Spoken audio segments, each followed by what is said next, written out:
Elle n'est pas d'une sainte canonisée, mais d'un être humain des plus ordinaires, de son mariage et de son divorce, des trahisons infligées par certains membres de son entourage, et enfin des événements troublants qui entourèrent sa mort. Salut et bienvenue dans cette nouvelle vidéo. Que la paix de Jésus soit avec vous de partout où vous vous trouvez. Si vous êtes nouveau à la chaîne, n'hésitez pas de vous abonner et d'activer la cloche de notification pour ne rien louper de nos prochaines publications. N'oubliez pas d'aimer la vidéo et de laisser un petit commentaire pour nous dire vos avis concernant ce contenu. Voici à quoi ressemble l'histoire de la vie de Kathryn Kuhlman. C'est l'histoire d'une jeune fille du Missouri qui devint la plus grande évangéliste du XXe siècle. Elle parlait des miracles de Dieu. En 50 ans de ministère, elle témoigna de l'amour et de la puissance de son Seigneur auprès de 100 millions de personnes. Et partout où elle se rendait, ceux qui, jusque-là, pensaient que les miracles étaient impossibles, crurent en leur existence grâce à l'action puissante de Dieu au travers de Kathryn Kuhlman. Kathryn Kuhlman est née le 9 mai 1907 aux États-Unis dans le Missouri, de parents allemands, Joseph Adolf et Emma Walkenhorst Kuhlman. Elle est issue d'une famille de 4 enfants et elle s'est convertie à l'âge de 14 ans en 1921 dans une réunion de réveil d'une église méthodiste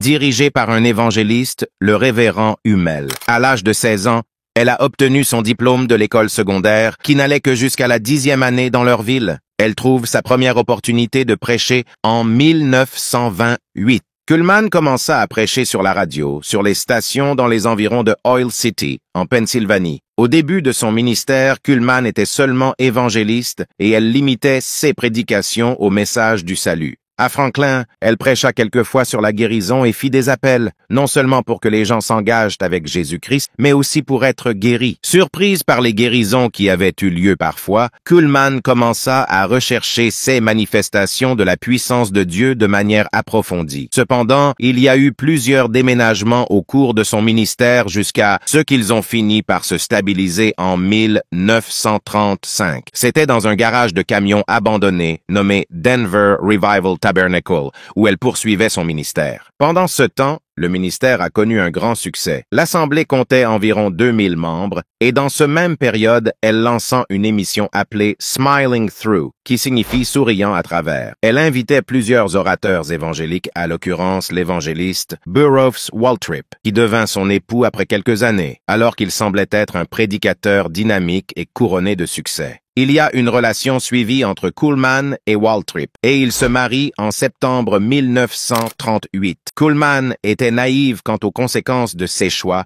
et le mariage fut un désastre puisque la plupart des gens de sa congrégation n'avaient pas approuvé cette union et quittèrent l'Assemblée à cause de sa relation avec l'évangéliste Waltrip qui avait divorcé avec son ex-femme en abandonnant ses 2 enfants. Par conséquent, Kathryn perdut certains de ses plus proches associés dans le ministère. En 1939, la vision heureuse de Kathryn, qui voyait son mari et elle faire l'œuvre de Dieu avec une carrière de prédicateur couronné de succès, fut complètement démolie. Les années suivantes ont été très difficiles pour le couple. Ils se sont lancés sur la route en tant qu'évangélistes itinérants, restant principalement dans le Midwest. Malheureusement, ils n'étaient pas acceptés dans de nombreux endroits en raison de leur histoire de mariage. En 1944, après 6 ans de mariage, Kuhlman quitta finalement son mari. Partie en tournée d'évangélisation sur la côte et sans Waltrip, ou qu'elle en ait profité pour réévaluer sa vie. Kuhlman ne reviendra jamais vers Waltrip et ils finiront par divorcer en 1947. Elle laisse son mariage derrière elle et agit désormais comme s'il n'avait jamais existé. Kathryn Kuhlman n'avait pas d'enfant, elle se concentrait pour son ministère. Toujours. En 1947, elle prêcha ses premiers messages sur le Saint-Esprit. À la première réunion, une femme fut guérie d'une tumeur en écoutant sa prédication. Plus tard,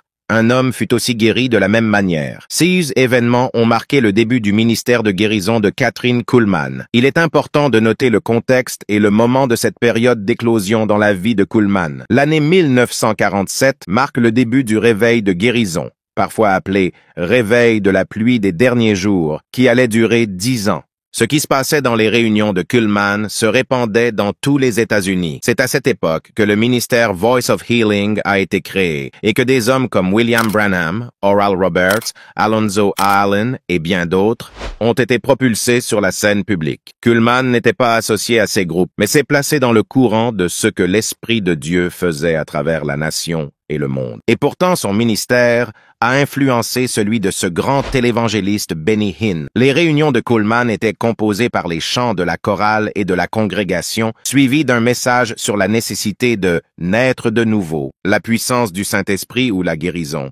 Puis venait un temps où les gens témoignaient de leur guérison, ou demandaient qu'on prie pour eux. Kuhlman n'a jamais clamé que ces guérisons venaient d'elle-même, mais elle a toujours attribué les guérisons à Jésus seul. Pendant qu'elle encourageait les gens à rechercher les dons du Saint-Esprit et le parler en langue, elle restait discrète sur sa carrière et son expérience personnelle. La célébrité de Kathryn Kuhlman s'accroissait avec son ministère, et cela était dû à la fois aux guérisons qui avaient lieu et à l'attention que lui prêtaient les médias de communication. Elle a été utilisée par Dieu pour apporter le message charismatique à de nombreuses églises confessionnelles, y compris l'Église catholique. Elle a reçu beaucoup de critiques à ce sujet et a été accusée d'être une catholique refoulée. Elle eut aussi l'opportunité de rencontrer des célébrités à la fois dans le milieu artistique et religieux, tels que le pape Paul VI en 1972. Son style est flamboyant. Elle organisait ses fameux services miraculeux et l'auditorium était chaque fois rempli à pleine capacité.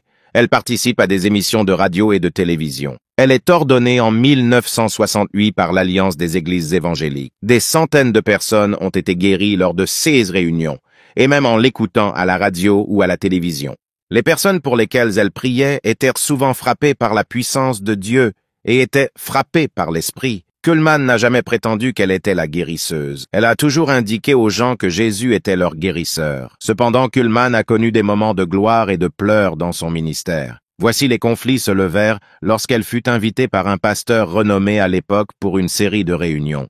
Kuhlman accepta et entra sans le savoir sur le territoire du pasteur fondamentaliste, qui mena Kuhlman dans une longue dispute au sujet de des guérisons intervenues dans des réunions et du fait qu'une femme exerce le ministère. Kathryn fut plus tard reconnue en 1968 par l'Alliance de l'Église évangélique. Ce conflit inclut même une offre de $5 000 à celui qui prouverait qu'il pourrait guérir au moyen de la prière. Le mariage de Kathryn avec un évangéliste divorcé revint aussi au centre des discussions. Elle avait un emploi du temps très chargé et se surchargeait de travail, ce qui causait les problèmes de sa santé. Elle présentait un problème au cœur qui furent d'abord diagnostiqués en 1955, mais devinrent plus sévères dans les dernières années de sa vie.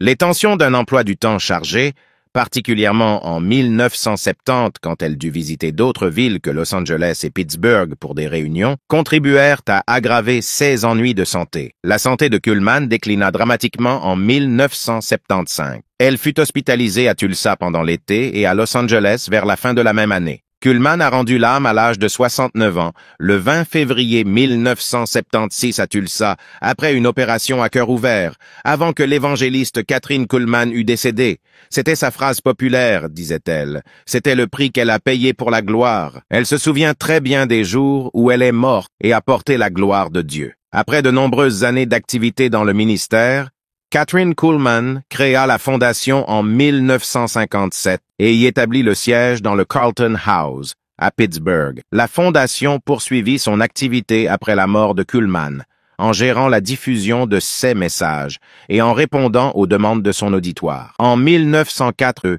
la fondation mit fin à la diffusion radio des messages à travers le pays. Merci infiniment pour votre attention. Si cette vidéo vous a été utile, alors n'hésitez pas de le partager avec vos contacts pour une plus grande visibilité. Et n'oubliez pas surtout de nous dire dans le commentaire vos différentes impressions sur cette actualité. On vous dit à la prochaine publication et restez connectés sur notre chaîne God Blessed 243 Simplement Chrétienne.